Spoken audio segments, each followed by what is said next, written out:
Do you want more?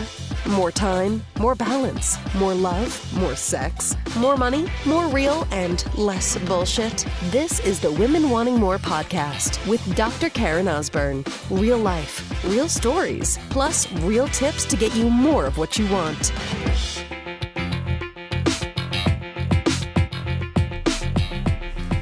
All right, sister, let's go there on this episode.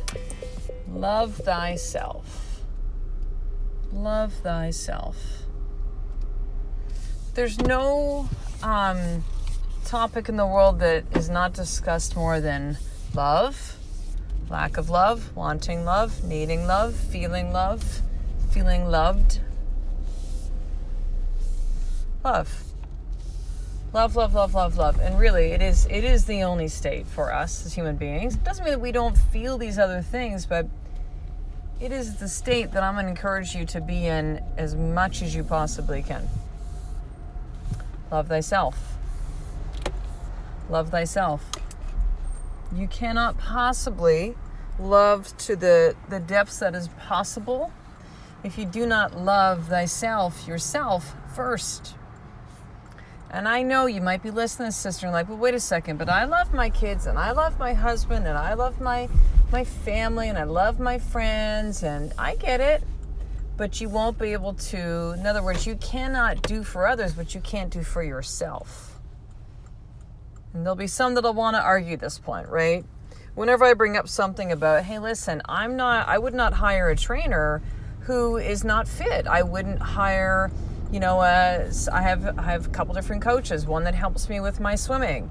If she wasn't a great swimmer, I wouldn't be working with her, right? I have my boxing coach, Rob, who actually has many title belts. However, there's a lot of people in sports who actually coach and don't play the sport. I know there always will be some that will want to argue that point.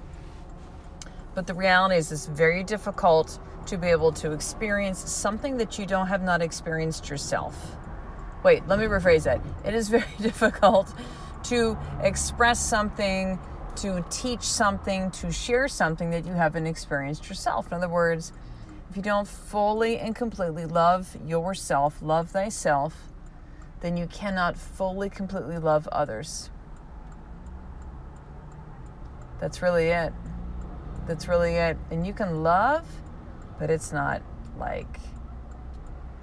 if I may, it's like a love light. You know how you might have some apps where you get the light version, and it still functions, still does all this stuff, but doesn't have all the functions as the paid ones, right? Think of it that same way. You can love your children. I know that you do, sister. You can love your husband. I know that you do. You can love your family. I know that you do. But if you do not have that love for yourself, really truly love yourself, you cannot really deeply love others. That's hard. Because there's so much self-hatred. There's so much negative talk that you ever either say on the outside or on the inside. If someone was to write down the things that you say, let's say to transcribe the thoughts you have about you, the things that you tell yourself out loud or in your head, and if you thought that those were words that somebody actually said to another human being, you'd be like, man, that's some cruel shit. Why are they saying those things to that person? That is so mean. That's so undeserving. That's so hurtful. That's so hateful. But yet, these are the words that you're potentially saying to yourself. So let me give you an example. So I have worked out. Yeah, pretty much since I've been I've done sports as a kid, nothing competitive. When I was grown up in the 70s, early 80s, competitive sports, it wasn't like it is today with children, right? There'd be some that would excel and be on teams, but most of it's just kind of we just had fun playing sports. It wasn't a big competition thing. So I always have played sports. I've got 2 older brothers, a lot of this kind of stuff. But it was when I was 15 that I discovered lifting weights. And was kind of hooked ever since, up until a couple of years ago when I then switched to boxing. And so, lifting weights, the stature that is me, although some people will see me go like, oh, like you're so teeny or something. And I'm like, yeah, but I guess. But I definitely have these big legs, powerful legs that aren't the legs I've always wanted to have. I've seen this ideal of these like long legs. I feel like mine are a little stockier. I have varicose veins since I've been like 15 years old. They are just there. I have cellulite on my legs. And I learned recently that when you truly begin to love yourself, like all of yourself, and so you might have those pieces, and I'm giving the example of a physical body because it's easier to kind of understand this. And I know we can all relate because most women don't feel the best about their bodies at different times. But if you can learn to love pieces of you, you don't have to love all. You're going to be like, ooh, I love that cellulite. I love those veins. But it wasn't until I began to love myself and accepted myself as how I was, as how I am, that I actually began to notice that things began to shift in certain ways in my body. Isn't that crazy? Like the perception of you. It's the same way that I look back on pictures of me in, I don't know, mid to late 30s, early 40s, in a bikini, and felt like, oh my God, I gotta be in a bathing suit, like uncomfortable. I don't want that. I look at pictures, trips that my husband and I went on, like cruises, and more so in Maui, and I look at pictures and I'm like, what the fuck was I? And back then I thought my body was, like, I thought it was okay, but I didn't think it was all that great. I was, self-conscious. And I look at pictures back then and I go, what was my problem? I didn't love myself back then. I didn't hate myself. So there's these two different conversations, right? There can be this, like, you really loathe yourself, and therefore there's a real dichotomy of, like, learning to love yourself and kind of where you are now. But you can also have this, like, low-level loathing. L cubed. Low-level loathing. Where you don't hate yourself. There's certain elements that you see that is beautiful and that you like about you. But then there's certain parts where you're like, no, I'm not going to look at that in the mirror naked. It's your legs, it's your boobs, it's your butt, it's your tummy, it's your whatever, arms, I don't know, whatever. And so I think that although you might be like, well, I don't hate myself. There's certain things I like about me, and you don't sit there and go like, oh, I'm so disgusting, and it's not to that extreme. Could be to that extreme. But if you're the L cubed lady, the low-level loathing sister, then to me that's just as damaging. And I think confusion. Imagine if you were to say like with your children, imagine if you were to say, listen, we got to be in bed by 7:30, and then one night it's 8, the next it's 8:30, the next it's 9, then it's 7, then it's 7:15, then it's 7:30, then it's like, what? Like, I can't, there's no consistency in what that message is. So guess what? Your kids are going to rebel against it. They're going to be upset. It's going to be, because it's all over the place. So to me, not that I'm saying you might as well full on hate or full on love yourself, but when you have this kind of like back and forth thing, it's like, to me, I think your soul's going, okay, which one is it? I'm just trying to figure out where I need to guide you right now.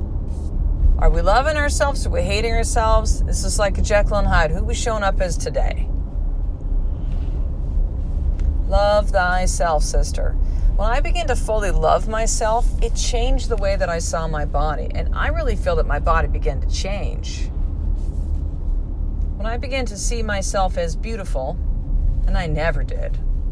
I never did. I'm like, oh, I'm not like one of these like va-va-voom, voluptuous women, like girly girl. Like, I had all sorts of stories about it. I don't look like her. My boobs are small. My butt is big. And this was before big butts were like considered a sexy thing. Pre-J-Lo. And when that began to shift, like literally about a year and a half ago.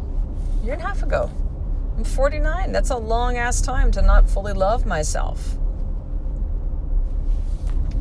And it began to change not just the way that I see myself, but again, I feel like my body really began to change. I start to see myself as beautiful. People begin to describe me as that, and I'm like, what? It was so funny. The other day at Starbucks, my hair at that time was in badly need of color touch-up. I literally have white hair. People are like, oh yeah, I have some white hairs here and there and gray, and no, I have full-on fucking white hair. If I don't color my hair, the reason I was blonde for so many years is that the white hairs, when they grew in, the regrowth, it was less obvious. Kind of gone back to dark, and most of the time I get colored more often, but I happen to have this 5-week stint, which is it's really long. Usually I go every 3 weeks because the white against dark color is stark contrast. I don't care how you zigzag that part and try to hide that shit, it's easily distinguishable. So had the white roots. I was in Lulu tights, not really looking anything special. And I was sitting outside of Starbucks working, and I saw this dog with this couple that were sitting there, or they're walking up with their dog, and the dog was just I can't remember what it was about the dog, but I was just kind of for a moment, I love dogs, we have 2 big dogs. So I struck up a conversation with the dog, and she stopped for a moment, she looks at me and she goes, "You're so beautiful." And I was like, "Thank you." And, again, her perception, this is not a look at me kind of thing whatsoever, but I'm telling you that people perceive me differently now because of how I perceive myself. People see me differently now because of how I see myself. So think in the same route. When I learn to love myself, love thyself, sister, when I learn to love myself, people begin to be more loving towards me. Isn't that crazy, right? What we vibrate, what we put out energetically, or just literally, right? If you're angry, you get a lot of anger back. What we put out, we bring in. So particularly when it's that, I shouldn't say when it's particularly when it's a vibration that's more kind of in the light versus dark, right? But not necessarily. Think if you've been in a bad mood, you're like, why does shit keep happening? That guy cuts me off, and then this thing happened, and this, and this, and this, and this. Yeah, you snowballed the fuck out of that situation, and you just kept rolling on down the hill in your badass mood, right? Love thyself, sister.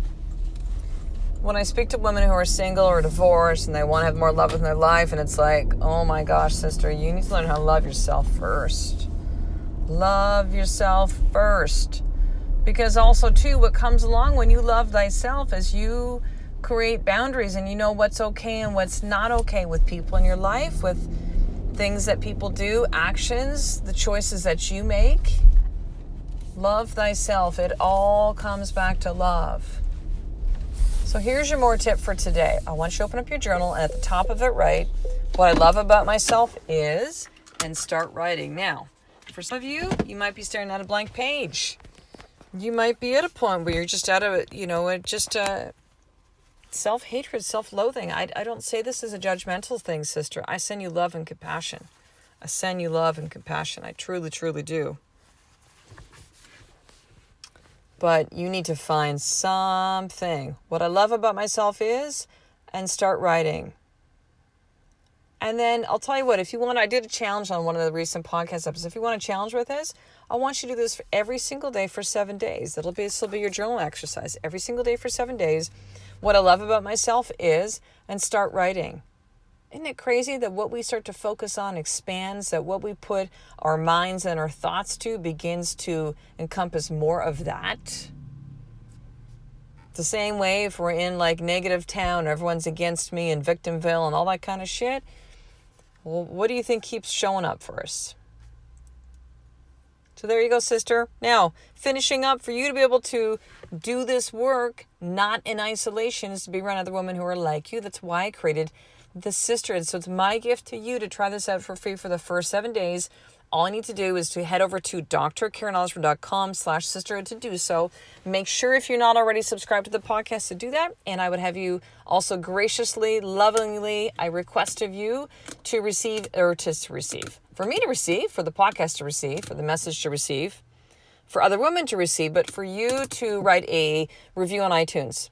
5-star review. If you don't like the podcast, with love, let me know. Send me an email if you want, drkaren@drkarenosborn.com, and I will find you a podcast that's going to serve you better. But don't leave a nasty review. There's no need for that. But loving the podcast, leave the 5-star review and help me connect with more women that need to hear this message. And then lastly, if you don't already subscribe to the 1-1 to More newsletter, make sure that you do so I can send you 3 exclusive video trainings. Again, my gift to you for free, and be part of the Women Wanting More movement and tribe. So that's over at drkarenosborn.com/action guide. So I will talk to the next episode, sister. A life of more is just one step away from you doing the fucking work and loving thyself every single day. I love and appreciate you. To get the show notes of each Women Wanting More episode, including the How to Get More tip, subscribe to the newsletter at drkarenosborn.com/newsletter.